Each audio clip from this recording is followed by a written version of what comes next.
Hello everyone, मैं हूं निकुंज तोमर और आप देख रहे हैं नॉलेज हब शो। आज मैं एक गेस्ट से आपको मिलवाने वाली हूं जो स्टार्टअप एंड पब्लिक कोच है। इसके अलावा जब कोरोना का पैंडेमिक चल रहा था तो सर ने लोगों को ग्लोबली बहुत ज़्यादा हेल्प की थी उन्हें स्ट्रेस फ्री रखने में, जिसके लिए उन्हें बहुत सारे कम्युनिटीज फाउंडेशन की तरफ से अवार्ड से नवाजा गया था। चलिए आज हम सर से बहुत सारी बातें करने वाले हैं अबाउट प्रोडक्टिविटी, फोकस, लेजीनेस, कि इन सब चीज़ों को हम लाइफ में कैसे दूर कर सकते हैं, क्योंकि आज का यूथ इस चीज़ से बहुत ज़्यादा जूझ रहा है। मैं भी इसमें शामिल हूँ। तो चलिए सर को इनवाइट करते हैं। Hello, welcome to podcast sir.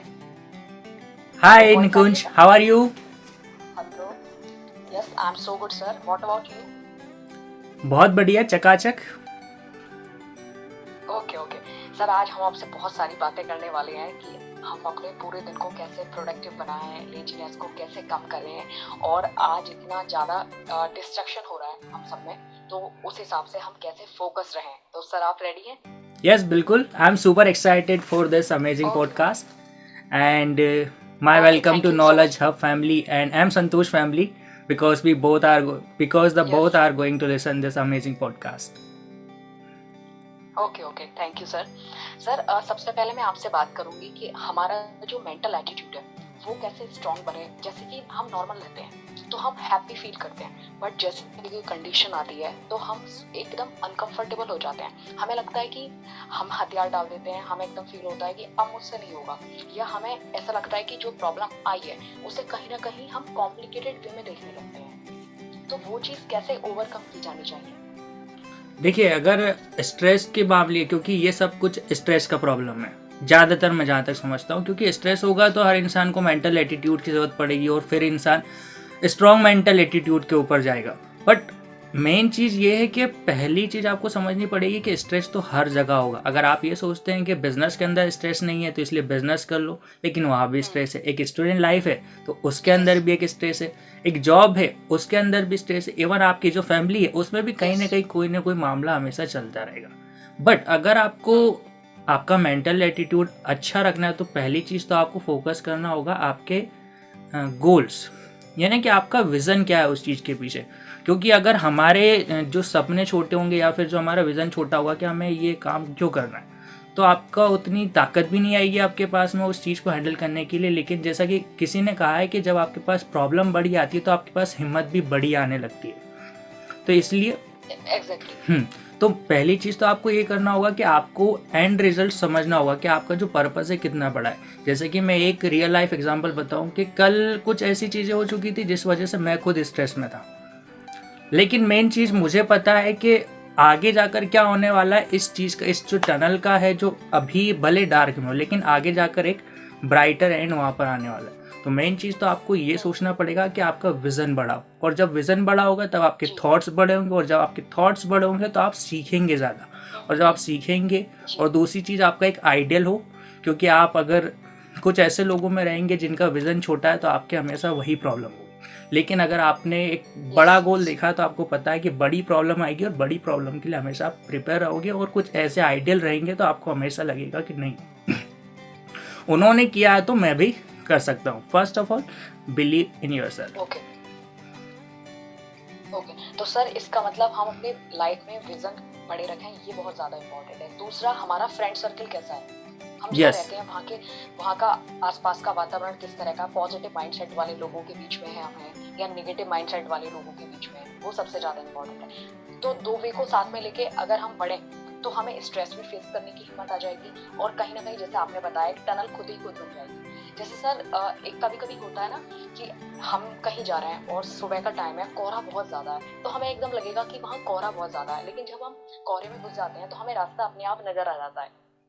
Same वही चीज़ है। और एक और एग्जांपल बेस्ट है का, एक दोस्त है, एक छोटी सी स्टोरी अपने आप में। एक दोस्त है, उसने कार खरीदी 5 साल पहले, और अभी तक वो सिर्फ गैराज में रखी हुई है, और वो इसलिए उसे बाहर नहीं निकाल रहा है क्योंकि वो ये सोचता है कि जब सारी लाइट्स ग्रीन हो जाएंगी तभी मैं उसे लेकर जाऊंगा। लेकिन आपको भी पता है और मुझे भी पता है कि वो लाइट्स सारी कभी ग्रीन नहीं होंगी। आप एक स्टेप पार करेंगे तब सेकंड स्टेप आएगा, थोड़ा सा पॉज कीजिए, वो लाइट भी ग्रीन होगी और वहां से आपको रास्ता दिखेगा। Means your life is like a branch, you don't know the straight way and there is no straight way at all. Yes, very true. और सर इसका मतलब ये भी हम कह सकते हैं कि कहीं ना कहीं हम माहौल सेट करने की कोशिश करते हैं कि ऐसी कंडीशन होगी तब मैं बेटर कर पाऊंगा, ऐसी कंडीशन होगी तो मैं ऐसा कर पाऊंगा, बट ऐसा कभी नहीं हो सकता। कभी नहीं हो सकता, कभी अकॉर्डिंग नहीं। ही माहौल हो। बिल्कुल सही बात है। ओके सर, एक चीज और मैं पूछना चाहूंगी, जैसे हमारी प्रोडक्टिविटी है, तो आज के टाइम पे यूथ में खासकर इस चीज को देख रहे हैं, या हम ओल्ड एज में भी बात कर सकते हैं कि फोन के एडिक्शन से सबसे ज्यादा प्रभाव इससे हमारी प्रोडक्टिविटी पे पड़ रहा है, या मैं कहूँ ओवर थिंकिंग से या स्ट्रेस से। तो इन सब तीनों चीजों का इस समय बहुत जबरदस्त कॉम्बिनेशन है हमारी प्रोडक्टिविटी को डाउन करने में। तो ये कैसे ओवरकम हो सकता है? और ऐसा नहीं है कि फोन का एडिक्शन मुझे लग रहा है कि सभी को ही है, चाहे हमें पढ़ने की बात करें हम फोन पे या और चीज का यूज करें, फोन एडिक्शन आप प्लीज बताइए कि इस तरह को मेंटेन करते हुए, ऐसा भी नहीं है कि हम फोन बिल्कुल ना छूएं, ये भी कहना ठीक नहीं है, इन सबको मैनेज करते हुए कैसे प्रोडक्टिव बन सकते हैं? देखिए, आपने जो एक सही पॉइंट टच किया कि हम फ़ोन को नहीं छोड़ सकते। अगर हमें आज के टाइम पर आगे बढ़ना है तो definitely we need to take the help of technology, and technology is the boon. But अगर आप उसका गलत यूज़ करोगे तो डेफिनेटली आपको प्रॉब्लम होगी और कई सारी दिक्कतें होंगी। अब मैं इस चीज़ पे कहना चाहता हूँ कि कुछ लोग उसे एडिक्शन बोलते हैं, और अगर वही चीज़ हम सही से यूज़ करें तो उसे एक परफॉर्मेंस बोलते हैं। जैसे कि बैंक के अंदर जो काम करते हैं वो भी दिन भर फ़ोन, लैपटॉप और स्क्रीन के सामने ही होते हैं। और कुछ और लोग हैं जो कि स्क्रीन के सामने लेकिन वो नेटफ्लिक्स देख रहे हैं, या फिर सिर्फ वीडियोस देख रहे हैं, या फिर गेम्स खेल रहे हैं। तो मेन चीज़ तो यहाँ पर हमें ये चेंज करना होगा कि प्रोडक्टिविटी क्या है।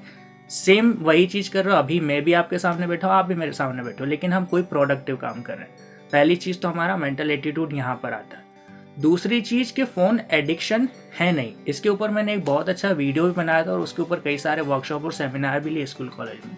तो पहले तो आपको डिसाइड करना होगा कि आप करना क्या चाहते हो।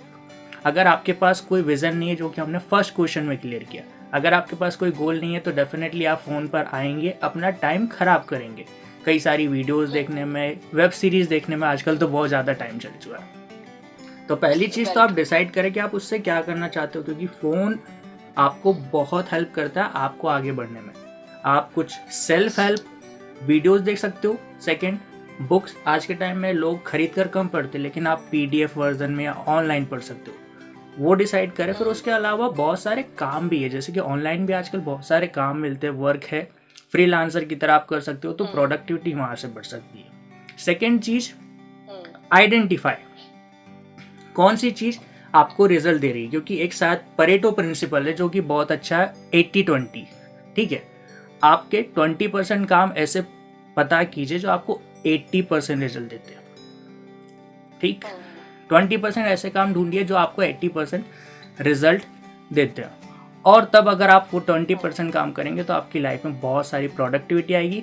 फिर सेकेंड चीज़ होता है, एक और बार ग्राफ है जिसके अंदर आपको कर सकते हो कि आप कौन सा काम आपके लिए ज़्यादा ज़रूरी है, कौन सा इंपॉर्टेंट है, कौन सा अभी करना चाहिए, और इस तरीके से आप उस चीज़ को लिस्ट बना सकते हैं। हाँ, लिस्ट बनाइए। बट लिस्ट बनाने से कुछ नहीं होगा, क्योंकि कई बार हमने बहुत सारी लिस्ट बनाई है और लिस्ट बनाने के बाद वो किस बुक में चली जाती है, वो कभी कहाँ चली जाती है पता नहीं चलती। हाँ, नया साल आता है तब सबकी लिस्ट बनती है गोल, और फिर होता है 31 के टाइम पे रिग्रेट होता है कि नहीं हम इस साल में कुछ नहीं कर पाए, लेकिन फिर से एक उम्मीद जागती है कि नहीं इस साल नए साल फिर से करेंगे। और फिर वो एक साल आता है, 1 जनवरी को हम बहुत एक्साइटेड होते हैं, 2 को होते हैं, 3 को होते हैं, 15 जनवरी तक एक्साइटमेंट होता है, लेकिन उसके बाद हम भूल जाते हैं कि हमें कुछ सोचना है, हमें कुछ करना है। तो मेन चीज़ तो ये, जब आप अपने गोल डिसाइड करें तो खुद से 3 सवाल पूछे। पहली बात है, आप ये करना क्यों चाहते हो। अगर आपका रीज़न बहुत बड़ा है तो डेफिनेटली आपको मोटिवेशन हमेशा आता रहेगा। सेकेंड चीज़, आप उस काम को वाकई में करना चाहते हो क्यों नहीं, क्योंकि कई बार होता है रीज़न भी बहुत बड़ा है लेकिन हम खुद से कमिटेड नहीं है, तो आप वो करें, वो आपको बहुत हेल्प करेगा उस चीज़। सर, एक चीज की बहुत समस्या आती है, जब हम किसी गोल को रख लेते हैं तो ऐसा लगता है कि हम मोटिवेटेड कहाँ से रहे। तो मुझे ऐसा लग रहा है इसका आंसर भी आपने दे दिया कि अगर आपके अंदर से आपके गोल के लिए ललक है तो आप मोटिवेटेड हमेशा रहोगे। आपको ऐसा नहीं लगेगा कि बाहर से कोई फोर्स लगाना पड़ेगा तब आप आगे जाएंगे। यस, क्योंकि क्लियर है। हाँ, अगर आपका रीज़न क्लियर है तो आपको मोटिवेशन की ज़रूरत कभी बाहर से नहीं पड़ेगी, क्योंकि बाहर का मोटिवेशन हमेशा एक टेम्परेरी होता है। आप एक वीडियो देख लेंगे, आप बहुत अच्छे एनर्जाइज हो जाएंगे। आप एक बुक पढ़ लेंगे, आप बहुत एनर्जी लेंगे। आप कोई एक वर्कशॉप अटेंड कर लेंगे और आप में बहुत एनर्जी होगी। लेकिन सेम टाइम 10 दिन बाद आपका जो मोटिवेशन लेवल है वो खत्म हो जाएगा। एट द सेम टाइम अगर आपके पास आपका रीज़न है कि आपको ये काम क्यों करना है, तो आप उस चीज़ में हमेशा खुद मोटिवेट रहेंगे और आपके पास वजह मिलती जाएगी कि आपको क्यों करना। और जब भी मैं कहूँ कि आप गोल लिस्ट बनाएं, तो किसी भी काम करने की एक नहीं 10 वजह लिखे कि मैं इन 10 वजह की वजह से इस काम को करना चाहता हूँ। यस सर, एक चीज़ थोड़ा सा फर्क बताइए। जैसे बहुत सारी एप्लीकेशंस फोन में है टू डू लिस्ट बनाने की, वहाँ पे ज़्यादा जब हम लिखते हैं तो वो ज़्यादा हमारे ब्रेन पे अपनी छाप छोड़ती है, या फिर कॉपी पे लिख नहीं सकते? देखिए, टेक्नोलॉजी का ज़माना है तो हाँ, टेक्नोलॉजी का टाइम है तो सबसे अच्छी चीज़ तो ये कि फ़ोन पर लिखें। पर हाँ, एक ब्रेन पर जो ज़्यादा इफेक्ट आता है वो खुद हाथ से लिखने में जो मज़ा है वो फ़ोन पर नहीं आता। पर अब प्रॉब्लम ये हो चुकी है कि हम दिन भर घूमते हैं, यहाँ से वहाँ जाते हैं, तो एक बुक कैरी करना, एक डायरी कैरी करना थोड़ा कठिन होता है। और फिर दूसरी चीज़ ये होती है कि अगर आपने एक छोटी डायरी बना भी ली हो जिसमें आपने अपनी टू डू लिस्ट बना ली, तो वो आपकी पॉकेट में पूरे दिन रखी रहेगी, लेकिन आप उसे निकालोगे नहीं, क्योंकि या तो आपको शर्म आएगी या फिर आप भूल जाओगे या फिर कुछ नहीं होने वाला। लेकिन जो फ़ोन होता है वो फ़ोन आपको फ़ोन पे जाता है। और उसमें भी मैं एक चीज़ कहना चाहूँगा कि एप्लीकेशन की बजाय आपको छोटी सी नॉर्मल एडिटिंग आती है, और अगर नहीं भी आती तो आप एक सबसे बड़ा अच्छा हैक कर सकते हैं कि सुबह जब उठे एक पेपर पे लिखिए आपको जो जो भी काम करने हैं, उसकी एक फ़ोटो खींचिए और उसे अपने वॉलपेपर्स पे सेट कर लीजिए। हाँ सर, ये सबसे अच्छा रिमाइंडर लग रहा है, क्योंकि फोन हम पूरे दिन ऑलमोस्ट खोलते ही रहते हैं। तो आप जब भी फ़ोन अगर अनलॉक भी करेंगे तो आपके सामने आपके जो टू डू लिस्ट है वो आपको आएंगे। क्योंकि कई बार मैं एक और चीज़ बताता हूँ अपने खुद के एक्सपीरियंस से, वो ये है कि फ़ोन में बहुत सारे ऐप्स है, बहुत सारे प्रोडक्टिविटी ऐप्स होते हैं, लेकिन कभी कभी हम उन ऐप्स तक जाते ही नहीं है, क्योंकि जो फेसबुक का नोटिफिकेशन पहले आ जाता है या फिर इंस्टाग्राम का आ जाता है और हम उसमें चले जाते हैं, और फिर कब 5 मिनट से 50 मिनट चले जाते हैं वी डोंट नो, और वो एप्लीकेशन खुलते ही नहीं है। और इवन आपके फ़ोन में भी होंगे कुछ एप्लीकेशन, हर इंसान के फ़ोन में होते हैं, जिनको आपने शायद डाउनलोड करने के बाद से सिर्फ 1 या 2 बार खुला होगा और वो अभी तक वहीं के वहीं रखे हुए हैं। हाँ सही बात है, बिल्कुल बिल्कुल। क्या सर ऐसा आपके साथ भी होता है? बिल्कुल होता है, बिकॉज आई एम ह्यूमन।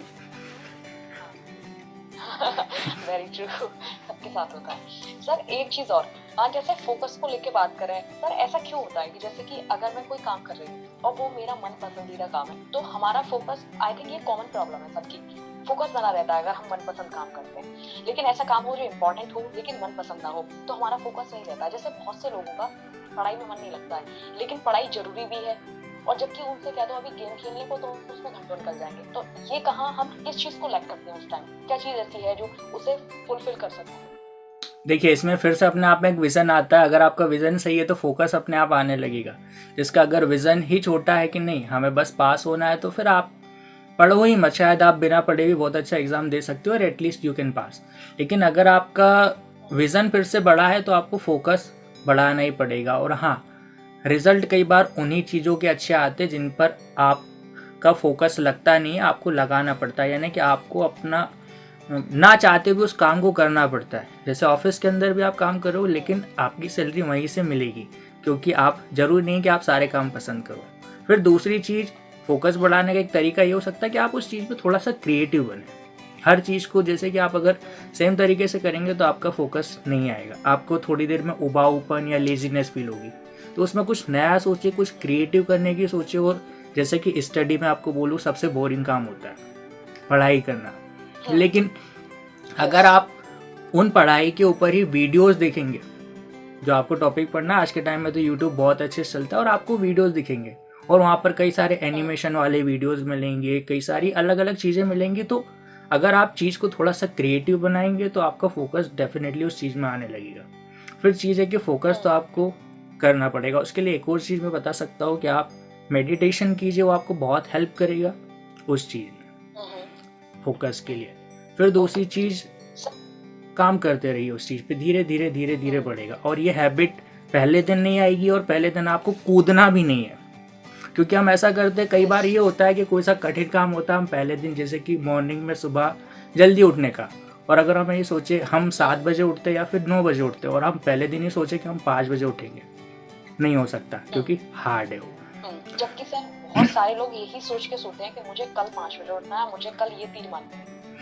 तीर मारने। लेकिन आपको एक बहुत अच्छा एग्जांपल आपको बताता हूँ, आपके बचपन में और मेरे बचपन में भी हुआ है कि जब भी हमें कोई ट्रिप पर जाना होता है, जैसे दादा मामी मामा इनके यहाँ पर जाना है, कोई शादी में जाना, फिर स्कूल की कॉलेज की कोई सी ऐसी अमेजिंग एक्टिविटी होने वाली है, तो आप यकीन मानिए आपको रात में भी इतनी जल्दी नींद नहीं आएगी और आपकी सुबह बिना अलार्म लगाए हुए वो नींद खुल जाएगी। आप हमेशा अगर बेड पर भी तो ये सोचेंगे कि अलार्म क्यों नहीं बज रहा। Yes yes right sir. Sir ऐसा नहीं होता है कि जो चीज हमें प्लेजर देती है हम उसकी तरफ जल्दी भागते हैं, जहाँ उसकी तुलना में हमारा कोई इंपॉर्टेंट काम छूट रहा है उससे हमें कोई मतलब नहीं है, बस वो चीज हमें प्लेजर दे रही हो हम एकदम पीछे भाग जाते हैं। और ये कोई भी चीज हो सकती है। डेफिनेटली होगी, क्योंकि हमारा माइंड हमेशा इजी पे ज़्यादा फोकस करता है। जो चीज़ इजी होती है उस पर फोकस करेगा, जो चीज़ें प्लेजर देंगी उस पर फोकस करेगा। लेकिन धीरे धीरे काबू करना पड़ेगा, क्योंकि अगर आप अपने दिमाग के कंट्रोल में हो तो फिर आपकी लाइफ हमेशा बेकार ही होगी। लेकिन अगर आपने अपने दिमाग को कंट्रोल में करना सीख लिया तो आपको थोड़ा हेल्प करेगा। सर एक क्वेश्चन सबसे लास्ट है और जो बहुत इम्पोर्टेंट है, हर परिस्थिति में एक पॉजिटिव माइंडसेट कैसे रखें? पॉजिटिव माइंडसेट, लोग कहते हैं पॉजिटिव सोचो, तो मैं कह रही हूँ पॉजिटिव माइंडसेट किस तरह रखें? परिस्थिति कैसी भी हो बट हमारा पॉजिटिव माइंडसेट रहे। पॉजिटिव माइंडसेट के ऊपर पहली चीज तो आपका गोल सही हो, दूसरी चीज आपके पास के लोग सही हो जो आपको हेल्प करें हमेशा, और तीसरी चीज के पॉजिटिव और नेगेटिव कुछ इतनी बड़ी चीजें नहीं होती, हमने हमारे दिमाग में ही बना के रखा कि ये पॉजिटिव माइंडसेट है। और बस हमेशा डेवलप करने की कोशिश करो, आपका अच्छी चीज़ें पढ़ो, अच्छे लोगों के साथ रहोगे तो पॉजिटिव हमेशा रहेगा। और चीज़ों के बड़े एंड देखो, यानी कि आपका बिगर पर्पस उस चीज़ के पीछे है क्या, तो आप हमेशा पॉजिटिव माइंडसेट आपका आने लगेगा ज़्यादातर। Okay okay okay, thank you so much sir, बहुत कुछ सीखने को मिला और मेरी ऑडियंस को भी बहुत कुछ सीखने को मिला होगा। सर एक चीज़ और बताइए, जैसे कि आपका पूरे दिन ऐसा होता है कि आपको बीच में कभी गुस्सा आता है तो फिर आप सोचते हैं ऐसा नहीं करना है, वैसा नहीं करना था, मुझसे ये गलत हो गया, ऐसा नहीं करना था, मतलब इस तरह का आता है आपके अंदर जैसे कभी? डेफिनेटली आता है, क्योंकि हम इंसान हैं तो ये चीज़ें तो होंगी। लेकिन बस गुस्सा आया तो ठीक है, कुछ टाइम के लिए आया, ठीक है। आप पहली चीज़ में जब मुझे गुस्सा आता है तो मैं स्पेशली 2 चीज़ें करता हूँ जो मुझे लगता है कि मुझे बहुत हेल्प करती हैं।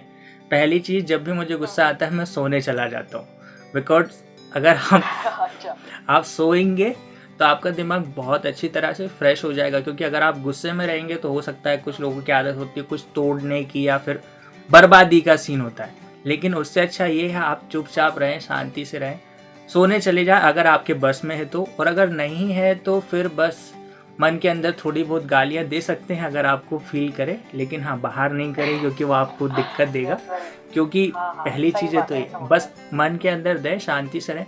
और तीसरी चीज़ ये है कि आप आपके पर्सपेक्टिव से सोचते हैं तो आपको हमेशा गुस्सा आएगा। जैसे कि सामने वाले की परिस्थिति आप पे कोई चिल्लाया तो आप आपके पर्सपेक्टिव सोचेंगे तो आपको डेफिनेटली गुस्सा आएगा, लेकिन आप उनके स्टैंड पॉइंट पे चाहिए कि वो आपके ऊपर गुस्सा क्यों हुए। हो सकता है कि उनका पॉइंट सही हो, आपका गलत हो, और आप वहाँ से सोचे, पूरी सिचुएशन इमेजिन करके देखें उनके स्टैंड पॉइंट से। और जहाँ तक आपके 90% केसेस जब आप उनके पॉइंट से सोचेंगे तो सॉल्व हो जाएंगे, और फिर आपको समझ में आ जाएगा कि उनका गुस्सा, किसी का भी गुस्सा या फिर किसी चीज़ पर भी गुस्सा जायज़ था। और हाँ, अगर कुछ अच्छा नहीं हो गया होता और जैसे कोई चीज़ में रिजल्ट नहीं आता, जब हम अपने आप को उस परिस्थिति में रख के देखेंगे तो हमें वो चीज़ फील होगी कि ऐसा इसलिए हुआ था। ओके ओके, बिल्कुल सही है सर, मेरा काफ़ी क्लियर हुआ और मेरी ऑडियंस को भी बहुत अच्छे से समझ में आया होगा। Thank you so much coming in my podcast. और एक चीज़ और सर कि जैसे आप अपनी यूट्यूब चैनल रन करते हैं, उस पर मोटिवेशन जो डालते हैं, तो ऐसा लगता है कि हर दिन मुझे मोटिवेट करना है या फिर कहीं से थॉट आती है, या आपको ऐसा लगता है कि नहीं ये मेरा काम है, मुझे करना है बस?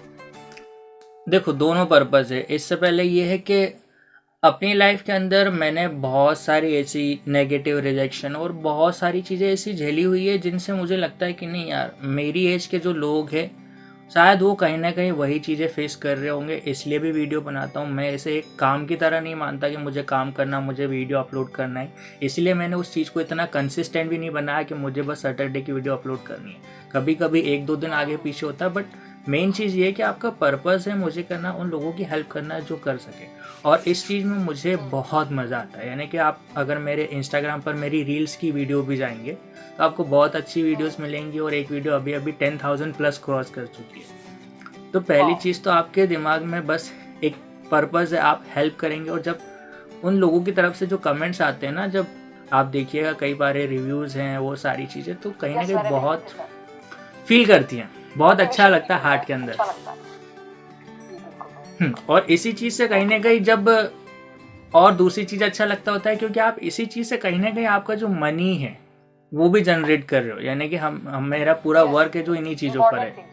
क्योंकि मुझे पैसा जो आता है, ज़्यादातर मेन चीज़ हम लोगों के यूट्यूब के चैनल्स मैनेजमेंट करते हैं, उनको कंटेंट के ऊपर एडवाइजेस देते हैं। तो ऐसी बहुत सारी चीज़ें, तो अगर किसी ने कहा है कि आपका अगर पैशन आपको पैसे भी देता है और आप उसमें एंजॉय करते हो तो आप उस काम को करिए। धीरे धीरे आप सीख भी जाओगे और मज़ा भी आएगा। क्योंकि काम तो सभी लोग करते हैं, लेकिन कुछ जगह तारीफ़ नहीं मिलती, लेकिन यहाँ तारीफ़ भी मिलती है, एप्रिशिएशन भी मिलता है। कभी कभी नेगेटिव कमेंट्स भी आते हैं, कभी कभी गुस्सा भी आता है, बट आपको करते रहना है। उनके स्टैंड पॉइंट से जब सोचता हूँ कि इन्होंने नेगेटिव क्यों कहा, पहली चीज़ तो हमें कोई भी हमें अगर नेगेटिव कमेंट बोले या कुछ भी दे तो हमें 2 चीज़ों पर फिल्टर करना चाहिए। पहली चीज़ कि वो ऐसा क्यों कह रहा है, या तो उसका पर्पज़ ये होगा कि वो आपको डेवलप करना चाहता है, आप में कोई इम्प्रूवमेंट देखना चाहता है। एक होता है क्रिएटिव फीडबैक और होता है डिस्ट्रक्टिव फीडबैक। तो बस सोच के देखिए, आपको बहुत हेल्प मिलेगी उस चीज़ में। हाँ सर, मैंने देखा है आपकी मोटिवेशन की वीडियो, मुझे पर्सनली काफ़ी कुछ सीखने को मिला था। हेलो गाइस, अगर आप सर से पर्सनली जुड़ना चाहते हैं और इस तरह की चीज़ें आप सर से कंटिन्यूसली सीखना चाहते हैं तो उनका इंस्टाग्राम पेज फॉलो कर सकते हैं, एम संतोष मोटिवेशन, और जिसका लिंक आपको डिस्क्रिप्शन में मिल जाएगा। इसके अलावा सर का जो यूट्यूब चैनल है जिसमें बहुत सारी वीडियो आपको मोटिवेशन से रिलेटेड डिफरेंट टाइप में, जैसा कि उन्होंने समझाया है, बहुत सारी चीज़ें आपको सीखने को मिलेंगी जब आप चैनल एक बार विजिट करेंगे। तो इसका लिंक भी आपको डिस्क्रिप्शन में मिल जाएगा, और नहीं तो जस्ट टाइप एम संतोष मोटिवेशन। ओके सर, आपसे मिलकर बहुत अच्छा लगा रियली। और गाइस, आपको लगता है कि सर से कोई क्वेश्चन पूछना है या डाउट पूछना है तो पर्सनली भी उनसे पूछ सकते हैं, और इसके अलावा आप कमेंट में भी पूछ सकते हैं। ओके, चलिए गाइस, मिलते हैं अगले एपिसोड में, और बहुत अच्छा लगा sir, really thank you so much again. Thank you so much, Nikunj, for inviting me this amazing episode, because even personally I feel very connected with you, because मैं आप में ये देखता हूँ कि आप भी कहीं ना कहीं मेरी एज में ही थे, जब मतलब एक एज आपने मैं पार कर चुका हूँ उस चीज़ को। तो कहीं ना कहीं वो लगता है जो कि आप में उत्साह है, कहीं ना कहीं मुझे भी फील होता है कि मैंने ये चीज़ें इतनी जल्दी स्टार्ट क्यों नहीं की, यानी पॉडकास्टिंग और ये सारी चीज़ें, लेकिन आप उस चीज़ को कर रहे हो और उसे अच्छे से करें और आगे बहुत सक्सेसफुल हो। Thank you so much sir, बहुत अच्छा लगा, thank you so much again. Thank you. Hello everyone, तो हमने सर से बहुत कुछ सीखा अबाउट प्रोडक्टिविटी, लेजीनेस, अपने गोल पे कैसे फोकस रखें। तो मैं एंड ऑफ द पॉडकास्ट एक लाइन में समअप करना चाहूँगी कि अगर हमारा गोल बहुत क्लियर है तो हमें और चीज़ों से लाइफ में ज़रूरत नहीं है लड़ने की। तो अगर आपको प्लीज़ इससे लगता है कि मुझे एक वैल्यू एडिशन हुआ है मेरी लाइफ में, तो प्लीज़ लाइक कीजिए, और ऐसी प्रॉब्लम सभी के साथ है तो प्लीज़ शेयर कीजिए, सब्सक्राइब कीजिए। और अगर आपको सर से कोई डाउट है या आपको चाहते हैं कि हम इस तरह की पॉडकास्ट और लाएं तो प्लीज़ कमेंट करें एंड पार्ट 2 लिखें। चलिए, thank you so much all of you, मिलते हैं अगले एपिसोड में।